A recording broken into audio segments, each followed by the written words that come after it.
Assalamualaikum warahmatullahi wabarakatuh. Now we are entering the first experimental research design, the basic between subjects design, or simply between subjects design. So the basic between subjects design is also known as independent group design, random group design, and independent measures experimental design.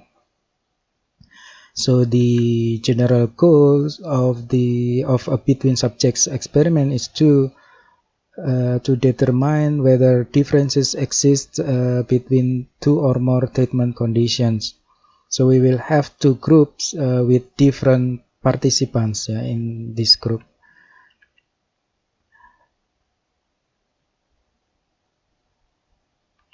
So in between subjects, we divided the participant into a minimum of two groups. This is the simplest form of between subjects. So participants are placed in each of two treatment conditions through random assignment. So random assignment here means that every participant has an equal chance of being placed in any of experimental conditions, whether it is experimental groups or control groups. So the goal here in random assignment is to have two groups with the same or similar characteristics. So please do not confuse random assignment with random selection or random sampling in survey. So in random sampling, random selection is choosing participants randomly from the sampling frame or the population and then we select them as the participants of our survey. So in between subjects experiments, we have experimental conditions or experimental groups and control groups. So here we have, and then we will assign them in these two groups, and then we will have these groups in different treatment for these two groups, and then we will compare the results of the measurement in dependent variables. So because we have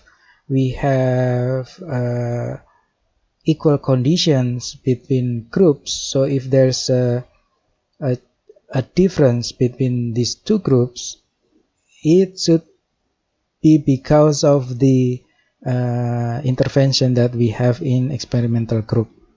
Okay.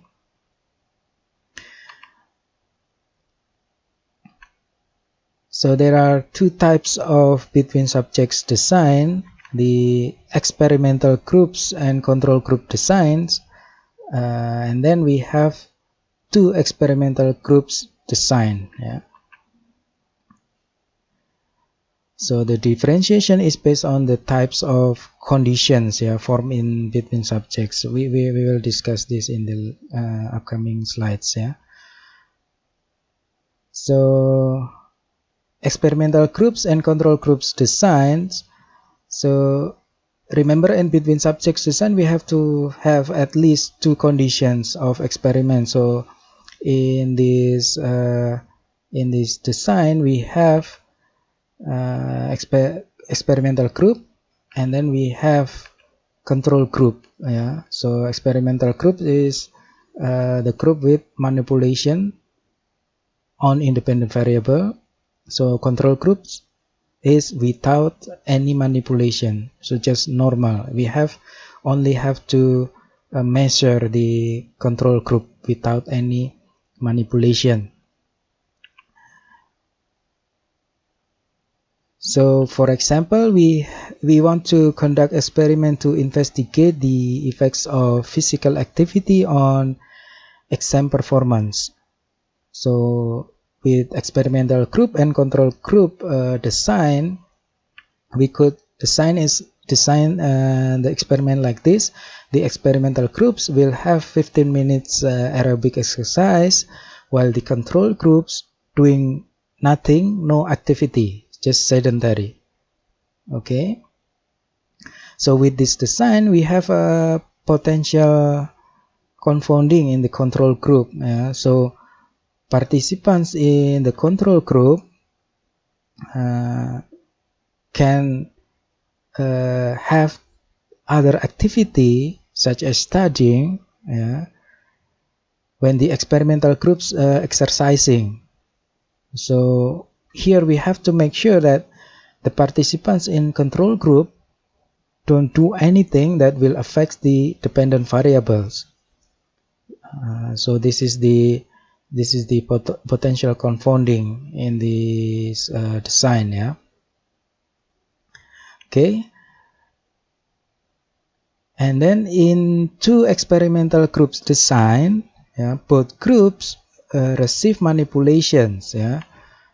So for example, with the same experiment that we used before, the effects of physical activity on exam performance, we form two experimental groups.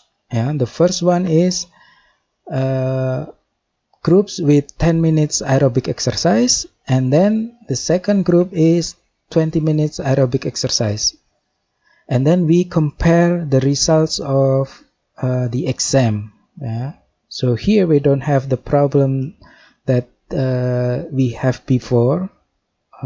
So we, in the previous design, we have to control the what the participant do in control group. Here both group receive manipulation, so we will have more controls of the potential confounding variables. Okay, and then the advantages of between subjects design. So in between subjects design, it's always possible to use this to compare two or more groups, because we can assign different groups to different treatment conditions. So this is not the case within subjects design. In within subjects design, we will discuss it in later, next week. So with between subjects, we can always possible to compare two or more groups. This is not the case with within subjects. A main advantage of between subjects design is that each individual score is independent from other scores. So because each participant is measured only once, so we can be confident that the results of the measurement is relatively clean, uncontaminated by other treatment factors. So for this reason, between subjects experimental design is often called independent measure experimental design. So the participants' score is not influenced by such factors like practice or experience gain in other treatment, fatigue or boredom, and order effects.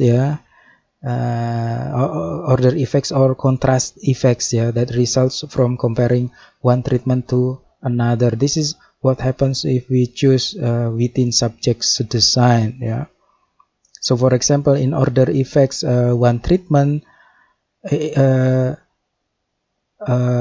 example, a 30 degrees room, Celsius, 30 degrees Celsius might feel cold after 40-degree room. But the same 30-degree room might feel warm after a 20-degree room. So the order of the experimental conditions will affect the measurement in dependent variables. So this is what happens if we conduct within subjects. So this is the disadvantages of within subjects and become the advantages of between subjects design. Okay. And then the advantages of between subjects design. So in this design we need more participants. Yeah, for example, if we have 3 conditions with each 30 scores, yeah, it means that we have to have 90 participants. Yeah, so this is a lot compared to the same 3 conditions with each 30 scores. In within subjects we only need 30 participants. Yeah, 1/3 of the participant in between subjects. And then the other disadvantages is that sometimes randomization fail. Yeah, random assignment sometimes fail. In between subjects we must assume that random assignment is successful, means that we created 2 groups that is equal. Yeah? But sometimes this is we fail to conduct this and producing unequal groups. Yeah, this is a potential threat to internal validity. So we are not sure whether there is a causal relationship between independent variable and dependent variable.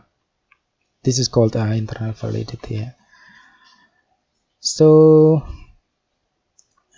that's it. Thank you very much. The sources for this discussion is from chapter 9 and chapter 9 of Myers and chapter 8 of Gravater. Yeah. So thank you very much. Assalamualaikum warahmatullahi wabarakatuh.